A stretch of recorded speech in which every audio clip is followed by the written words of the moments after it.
She backed away from the portrait, turned, and nearly collided with Zainab. The tray in Zainab's hands shook slightly. You found it? Ajoke's voice cracked. Why is my picture already here? Why are there so many? Zainab looked down.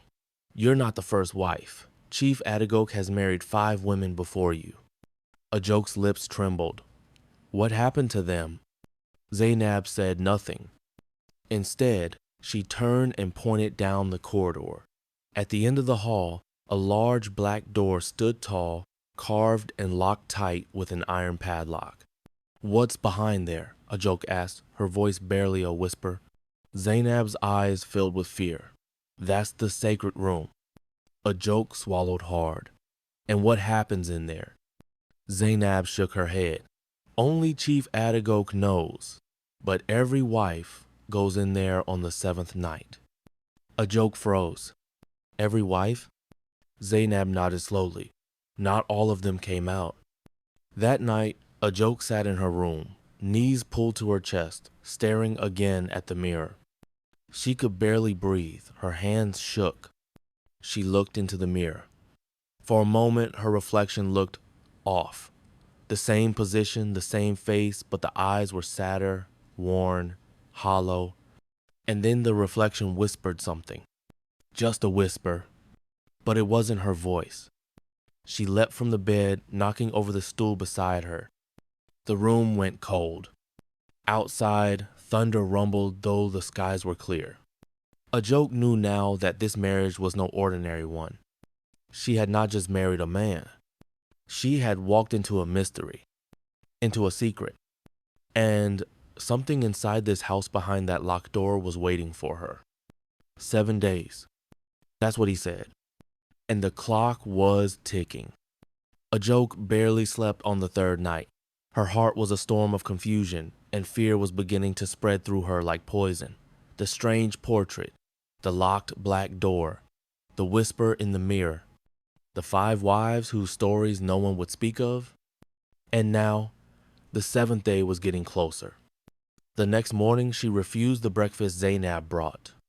I'm not hungry, she said, sitting by the window, staring out into the garden where no birds sang. Zainab stood awkwardly, then walked over slowly. You should eat, madam. The house. It makes people weak if you don't stay strong. Ajoke turned to her. Zainab, you said I'm not the first wife. That the others, some didn't come out of that room. What really happened to them? Zainab's face darkened. I don't know exactly. Nobody knows. We only see what remains. What remains? Ajoke asked, her voice tight. Their portraits and the silence that follows. Ajoke stared at her. And what about you? Why are you here? Zainab hesitated. Her voice was a whisper. Because I failed the trial.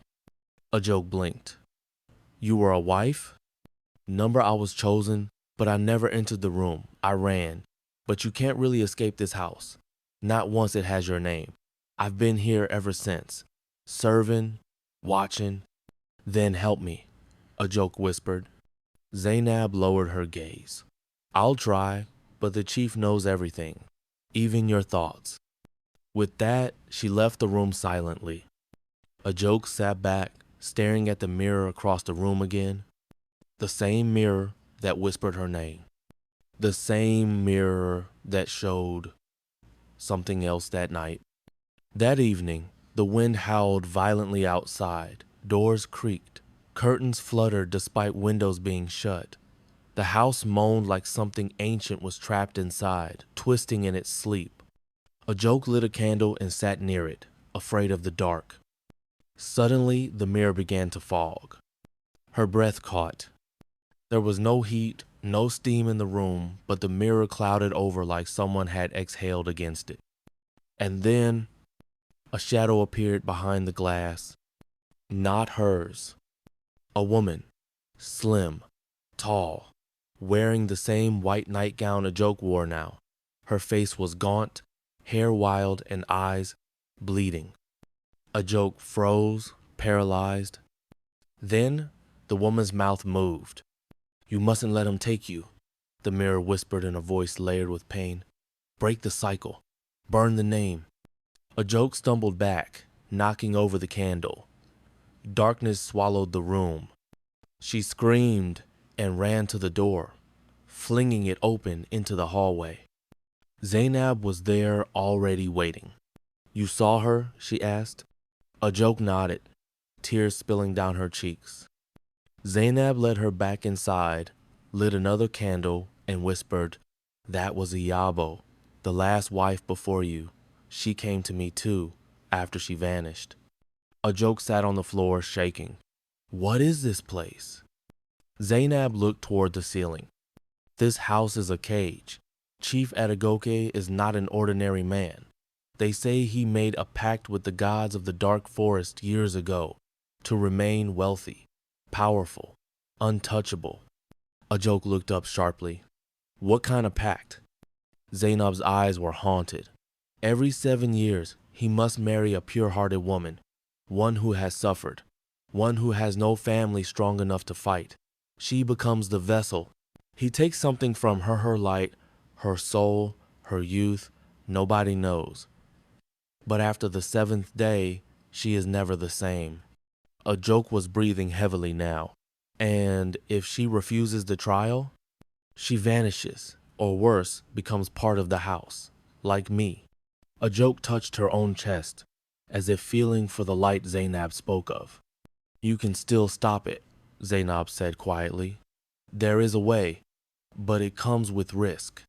A joke looked at her. Tell me.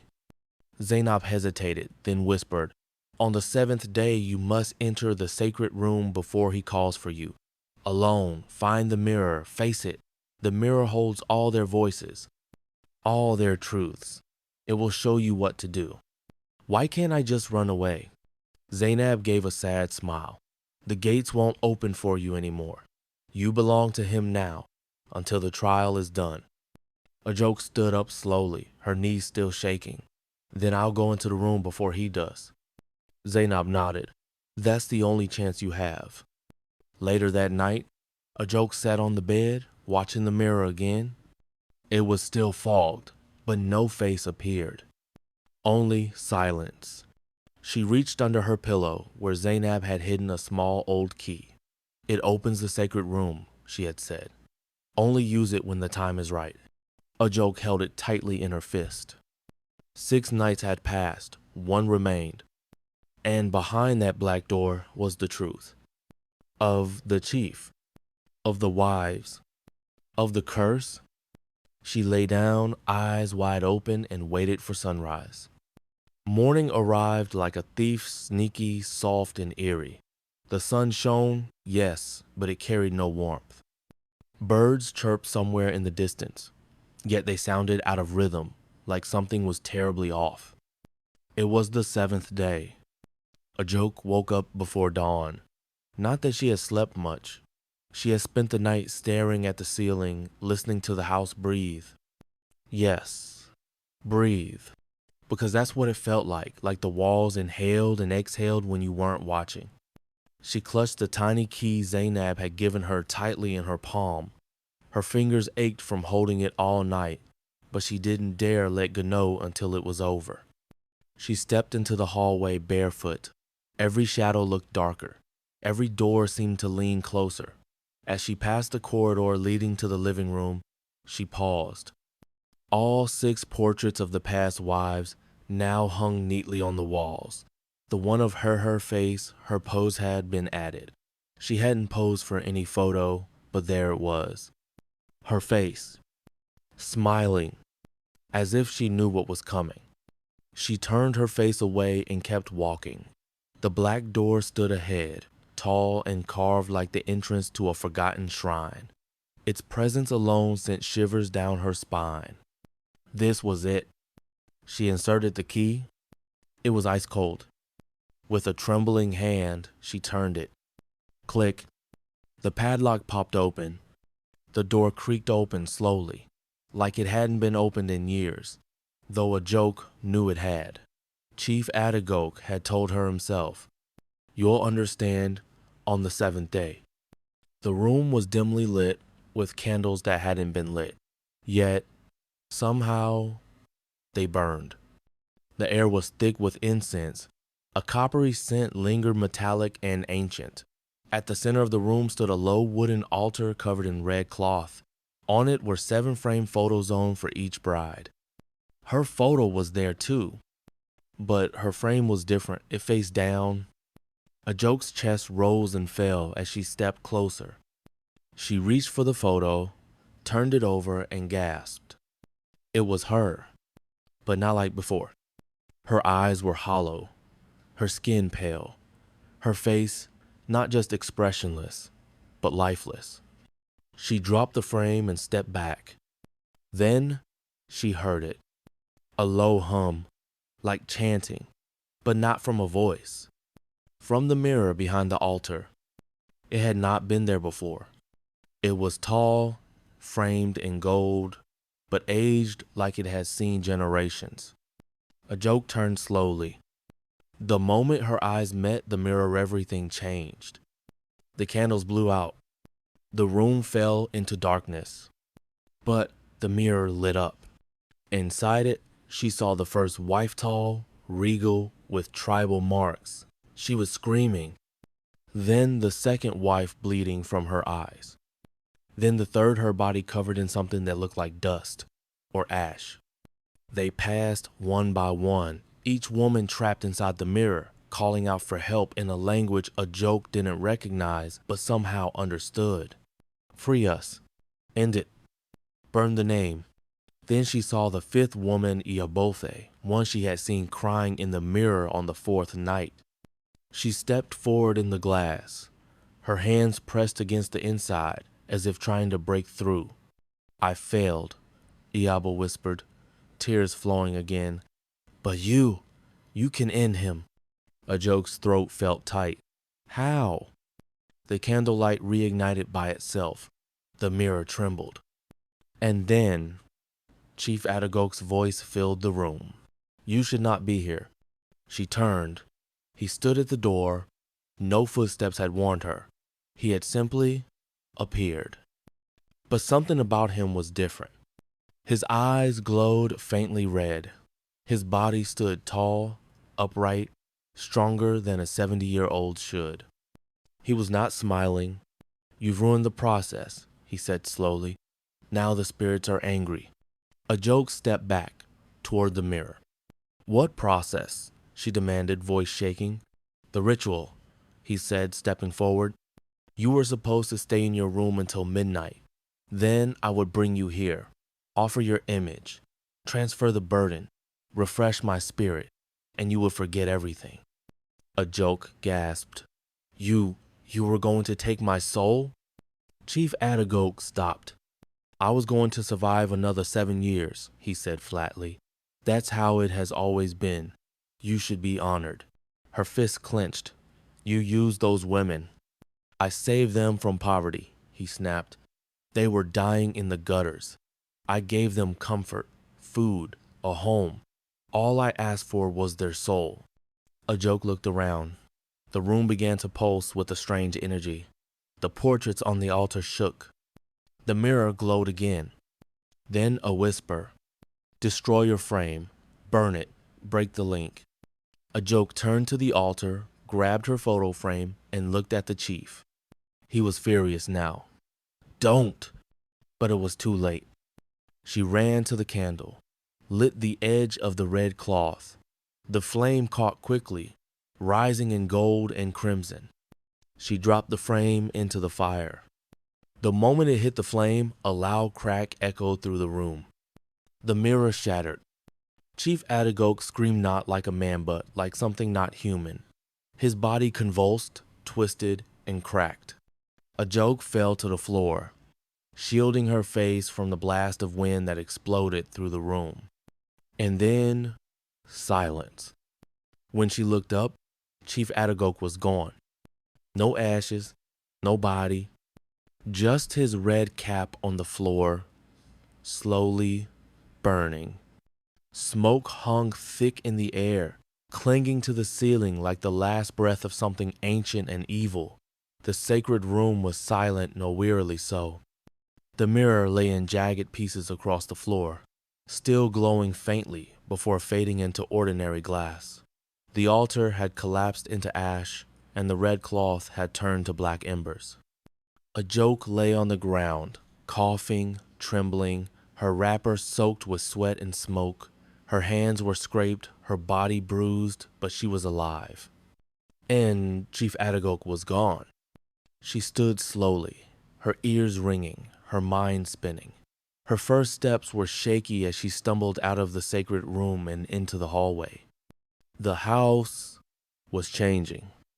The walls that once stood bright white had started to crack, as if the mansion itself had been holding a breath it could no longer keep in. The once shiny floors had dulled. The silence that wrapped the compound like a ghost had lifted, now replaced with distant chirping. Birds. For the first time in 7 days, birds. Zainab came running from the servants' quarters, her eyes wide. "You did it?" she whispered, breathless. Ajok could barely nod. Zainab reached out and hugged her tightly, sobbing. "He's gone. The air feels different. You did what no one else could." Ajok clung to her. "He was going to take my soul." Zainab pulled back and wiped her eyes. "He took parts of all of us. We were trapped. But now, you've broken it. You've broken the cycle." Ajok looked down at her, palms burnt and bruised then at the hallway. The portraits on the walls had fallen. Every single one. Their frames shattered, the glass broken, as if the spirits within had finally been freed. Iyabo, Sade, Rukayak, Blessing, Neka. Gone, released, one by one. Later that day, police and village elders arrived after a frantic call from Zainab. Ajok sat outside, wrapped in a borrowed shawl, her face blank with shock. The story had already started spreading faster than fire in the Harmattan. Some claimed Chief Adagok had vanished into the earth. Others said he had transformed into a black cat and fled into the forest. A few believed he had simply died quietly and left his fortune behind. But none of them knew the truth like Ajok did. When the police entered the sacred room, there was nothing. No ash, no photos, no mirror, just dust. Everything that had happened, everything real was now gone. But something new remained. A lawyer arrived 3 days later, knocking on the mansion's gate with documents in hand. Ajok stood quietly as the man explained in a clipped voice, "This property, including all accounts and businesses registered in Chief Adagok's name, has been legally transferred to you, Ajok Adagok, his final legal wife." Her lips parted. "What?" The lawyer nodded, handing her a sealed envelope. "He updated his will exactly 1 day before your wedding. Everything is now yours."